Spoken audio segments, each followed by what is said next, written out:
Hello ladies and gentlemen, we're trying something new today.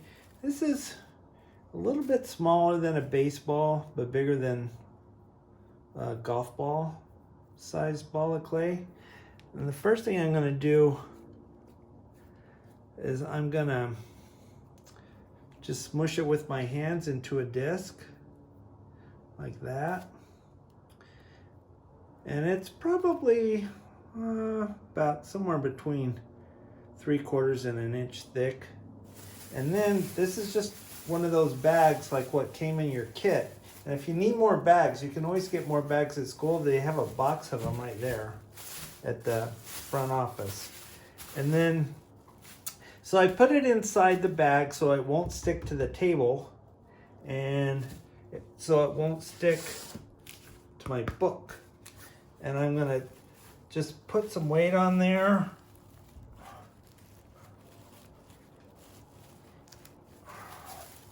And have a look at this guy. And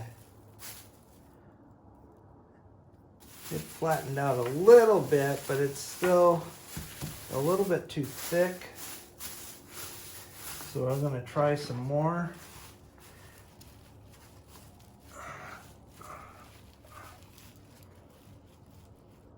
So I kind of worked around in a circle, like leaning on one edge of that disc,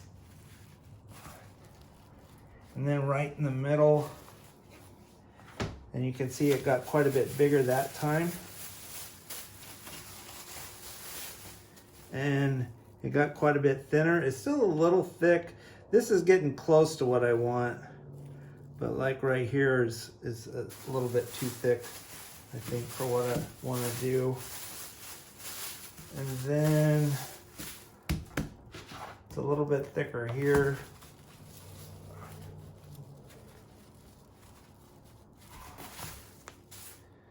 Might be easier just to do that, huh?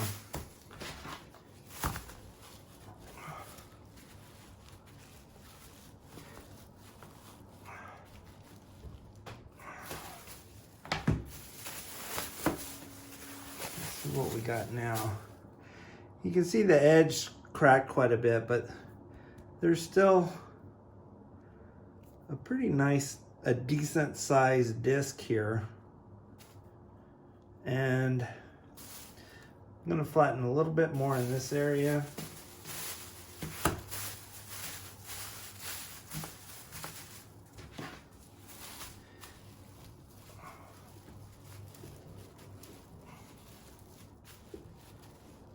And I have been putting quite a bit of weight on this, but this clay is really dried out. This clay is from one of the, the original containers that I'd made back in August. And that's a pretty good size there. And what that does for me, when I did this, when I just flattened with my hand, it was all rumply. And this makes a really nice flat surface. So what I can do with this now is I can cut out shapes to use basically like a three-dimensional canvas. Like I could cut out some rectangles, and then I could score them together and make a box. And I will move on to that. I'm just gonna keep, the next step will be to get some nice straight edges on here. And I will go and get the tools so I can do that and film that. So here's that clay. I'm just going to use a ruler, and I'm going to make a triangular shape similar to the one that other teacher had, but I'm just going to kind of guess. I'm not using a template like she had, because I don't have templates for all of you. Well, you could print one out if you wanted to get exactly an equilateral triangle.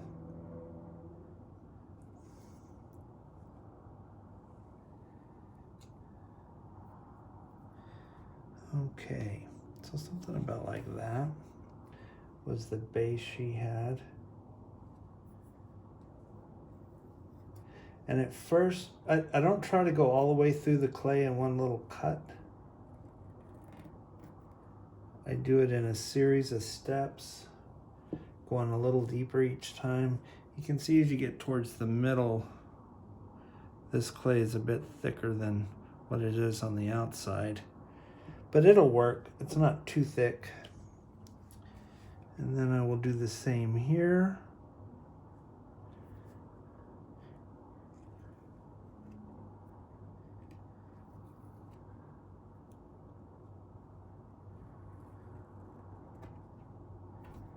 And this would work with any ruler.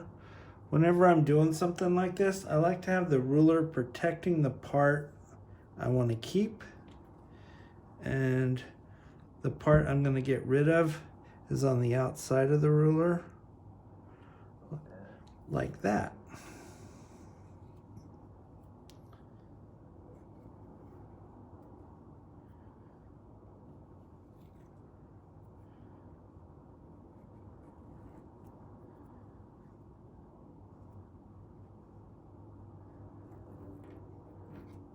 There. That came out pretty good. Okay. Now the next step would be to make some more little slabs of clay and then make some walls that would come up, and then I could put the things about myself on the outsides of the walls. So I will work on making some more slabs and then show you about how to score them together and make a little box. So for this second part that I want to attach here, instead of starting out trying to flatten it as a ball, my goodness, there we go, now you can see it. I flattened it basically in the shape I want to go on there. It just needs to be flattened. As it flattens, it'll expand out this way and this way, okay? So that was the goal. I wanted to start with enough clay that it would stretch out enough to where it would fit and attach to that. So that was my goal there. And I think before I even start with here, I'll do it out here where you can see it. I've laid down a piece of canvas on my desk so clay doesn't stick to my desk.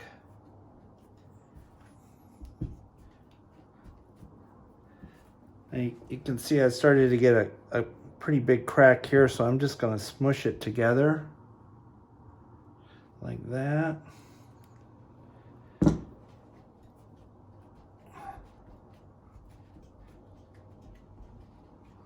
Okay. I'm really trying to smush some in the middle, which ended up too thick last time. Not a whole bunch too thick, but a bit. Okay. So I'll put this in here. Just using my hands, it's really uneven. So with the flatness of the table,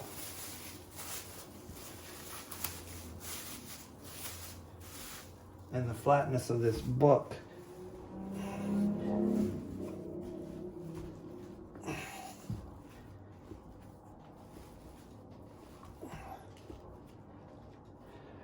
now in class we have rolling pins for this.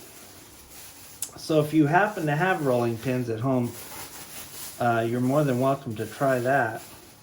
I would just make sure you clean it really good with water after you're done, so whoever's cooking and your home doesn't end up with clay on the rolling pin. They might look down on that. Let's see. And it is way easier with the rolling pin. I'm really putting a lot of pressure, a lot of weight onto this to get it to try to do what I want it to do.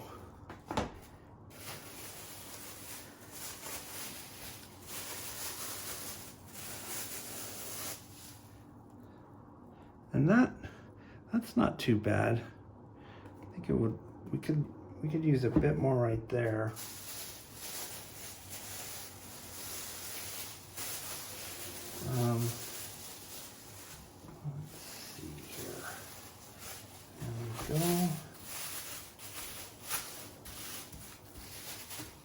this part right here. Oops.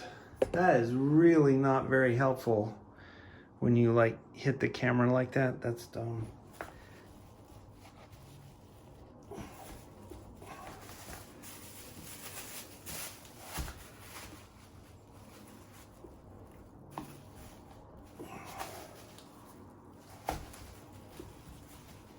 Okay.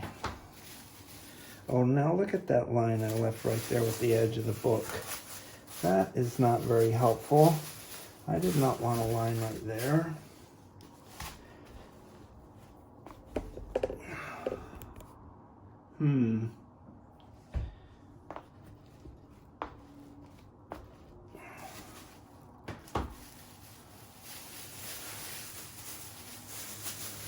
Oh, I almost got rid of that.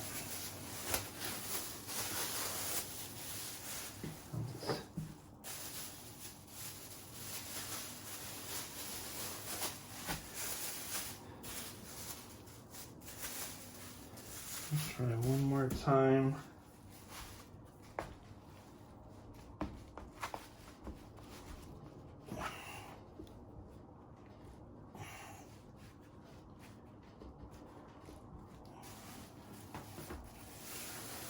There we go. Did we get it off the back? Got rid of most of that. Okay. Now,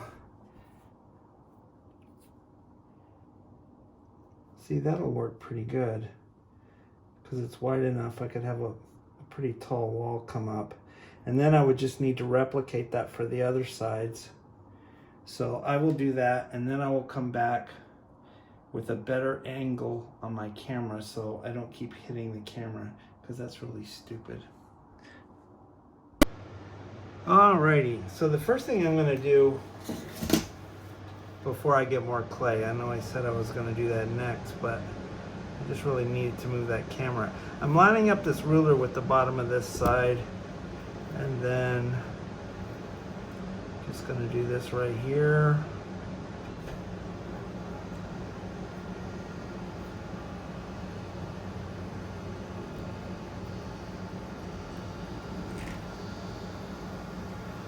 And then, let's see here.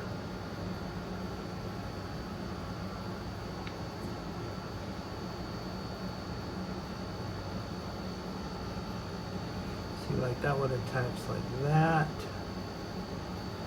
So I'm going to make a mark here, and a mark here.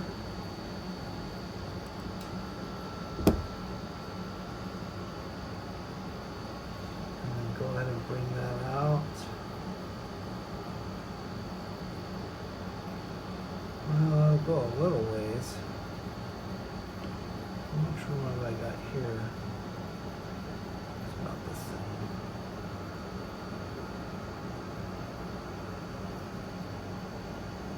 There we go.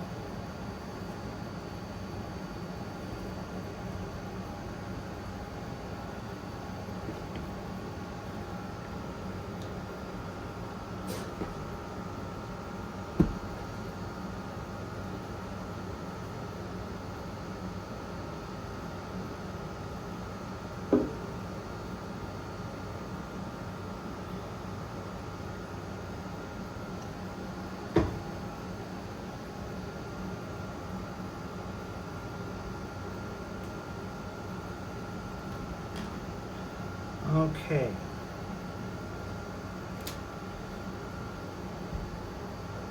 And then that would go together like that. And then we could put another one going across here.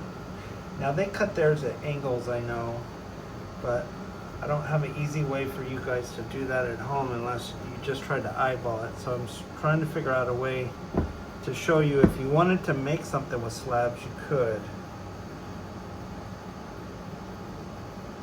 I think it would probably be easier if I was not trying to do it triangular, but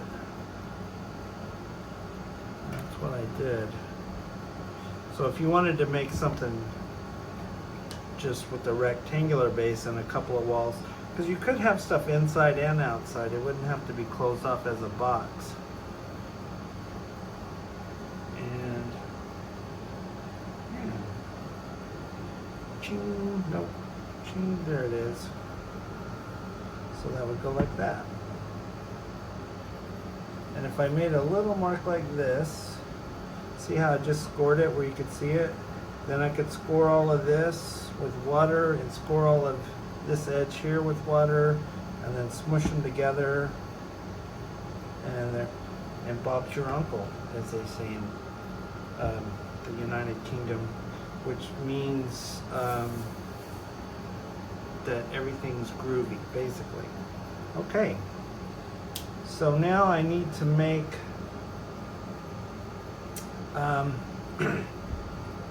I was going to do a box, I would need to do 2 more walls like that, and then I would need to put them together. I think I may end up just doing 1 more and go from there. We'll see. I'm going to smush out some more slabs of clay like this that I can use, and then I'll come back and film some more.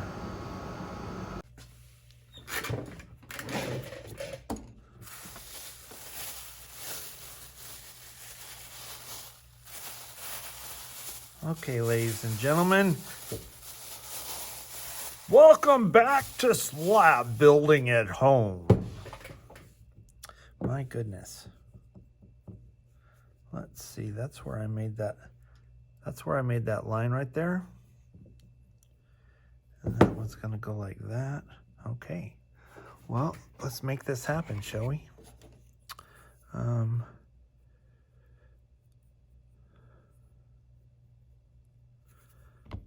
gonna speed things up and get some water on here with my finger, where I'm gonna score and get this scored up really well.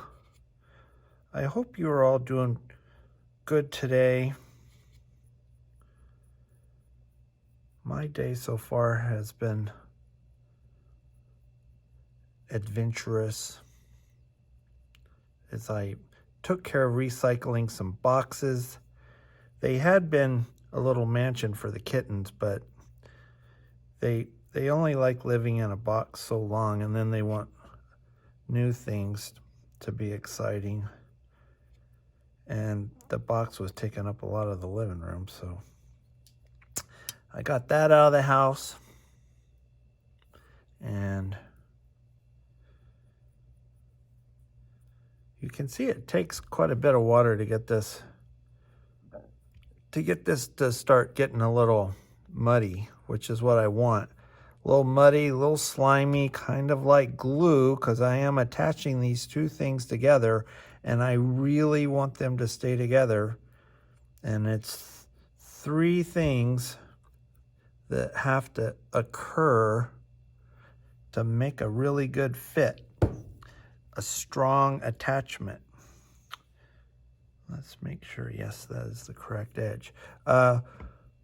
One is for there to be slip, and the slip is being created with the water on there as I score this. It just starts making its own slip right on the surface. The second thing is that it is scored. If I just had a smooth surface and a smooth surface with slip, that doesn't make a very stable connection. It'll easily snap off, and that is not what we want. Snap off is not a fun part of ceramics. There should not be snap off happening. That's when one piece breaks off of another. No fun at all. Nobody likes to hear that sound.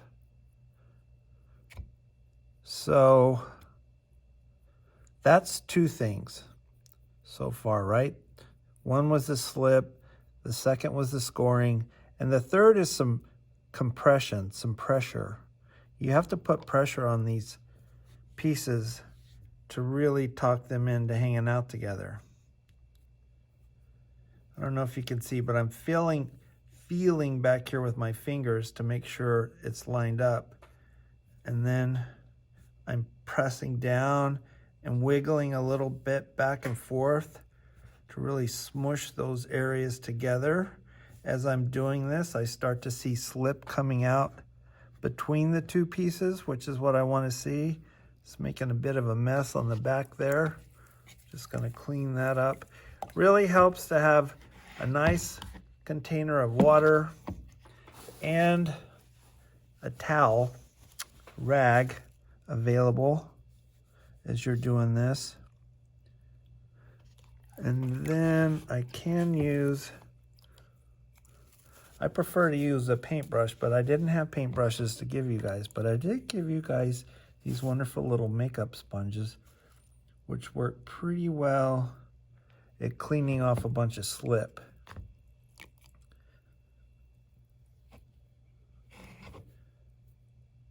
Okay.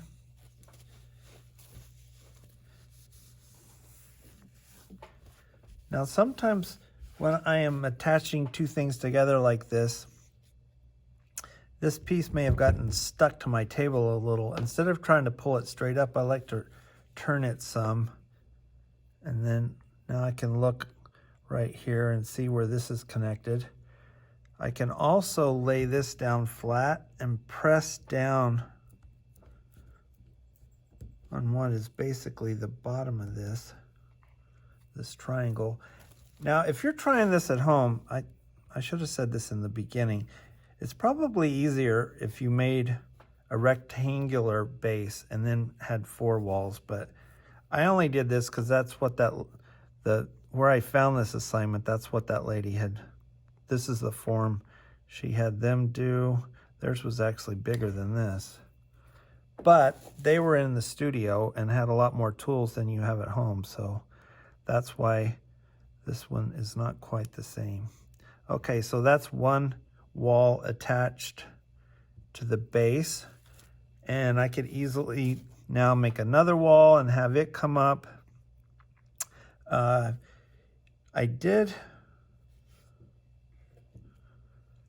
is going to be like if I have the end of the wall coming up here, there's going to be a little opening, but I'm gonna score the ends of both of these, this and the next wall, and put a coil in there and kind of weld those two pieces together. And that is how you attach those. And like I said, this foundation, it can be basically however you want it. You could just have 2 walls. You could have some stuff in here. You could have some openings on the walls. You could have stuff on the outside.